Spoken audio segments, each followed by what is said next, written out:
φεύγοντας από εδώ θα μεταφέρουν στους χαλιβουργούς που είναι σχεδόν 1,5 μήνα σε συνεχή απεργία το ψήφισμα το δικό μας. Οι ανακτισμένοι μοτοσυκλετιστές Ελλάδας δίνουν το παρόν στο δίκαιο αγώνα σας. Ο σκοπός μας είναι να γίνει αυτή η κοινωνία καλύτερη και δικαιότερη.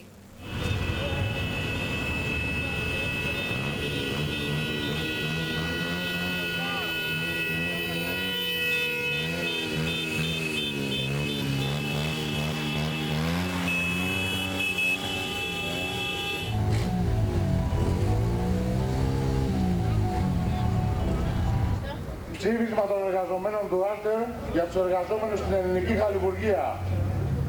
Ο αγώνας των απλήρωτων εργαζομένων του Άλτερ που παραμένουν απλήρωτοι στις εγκαταστάσεις του σταθμού είναι κοινός με τον αγώνα των εργαζομένων στην ελληνική χαλιβουργία που έδειξαν τον δρόμο κάνοντας απεργία διαρκεία στη βιομηχανία και απαιτώντας την ακύρωση των απολύσεων των συναδέλφων τους. Ο αγώνας δεν σταματά. Αντίθετα συνεχίζεται και κλιμακώνεται σε όλους τους χώρους δουλειάς από όλους τους εργαζόμενους ανεξαρτήτως του επαγγέλματος.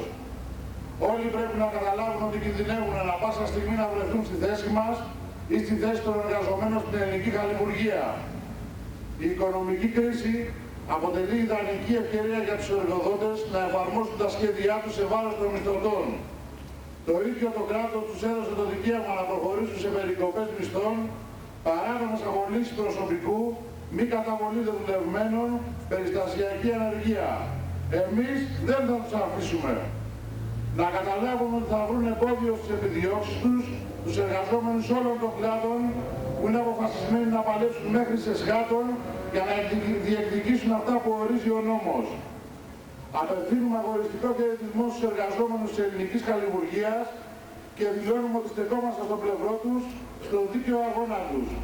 Οι απλήρωτοι εργαζόμενοι του Άλτερ.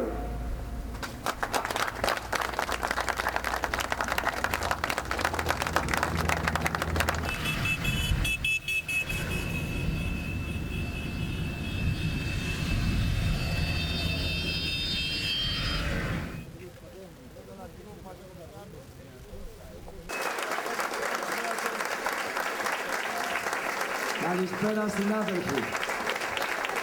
Ερχόμαστε από την Χαλιβουργία Ελλάδος. Θέλουμε να σας πούμε αυτό που λέμε εδώ και 45 μέρες. Οι χαλιβουργοί δεν σκύβουν το κεφάλι. Με τα παιδιά του Άλτερ αντίσταση μεγάλη.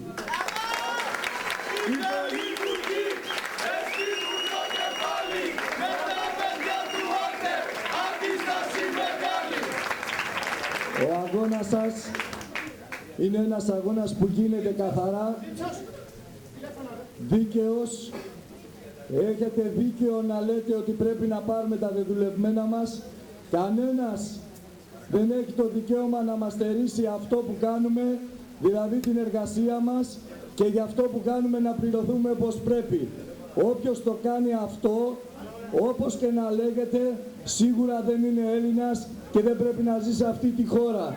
Γι' αυτό εμείς, σε αυτούς που μιλάνε για την οικονομία, λέμε το εξής. Ο Κώστας μας μιλάει για την οικονομία, όμως εμείς σου λέμε εδώ χαλιβουργία. Θα πρέπει να γνωρίζετε ότι οι χαλιβουργοί δεν σκύβουν το κεφάλι, γιατί από την πρώτη μέρα έχουν τέτοια αλληλεγγύη.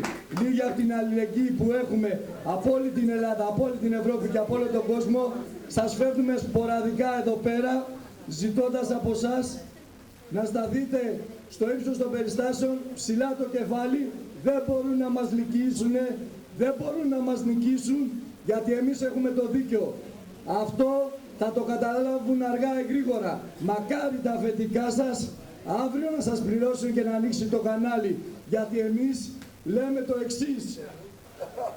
Δεν είναι υποταγή να γίνει πληρωμή, γιατί θα πρέπει ο Άλτερ πάντα να λειτουργεί. Αυτό ας μας γίνει συνήθεια. Κανένας δεν έχει το δικαίωμα να παίζει με το μεροκάματό σας. Εμείς κάνουμε απεργία γιατί κάποιος θέλησε να μας κόψει 40% σε βαριά βιομηχανία. Του απαντήσαμε ότι το εργοστάσιο που έκλεισε στο 2008 το κρατήσαμε ανοιχτό μέχρι το 2011. Κάναμε πολύ μεγαλύτερο κουράγιο. Αλλά τώρα αν θέλει ας έρθει να το ξαναανοίξει ο ίδιος ο κύριος Μάνεσης. Και ένα τελευταίο που θα σας πούμε δικό μας αυτό, έτσι. Με αίμα κι υδράτα δένουμε τα τσάλι. Οι χαλιβουργοί δεν σκύβουν το κεφάλι. Με τα παιδιά του Αντίσταση μεγάλη. Ευχαριστούμε πολύ παιδιά.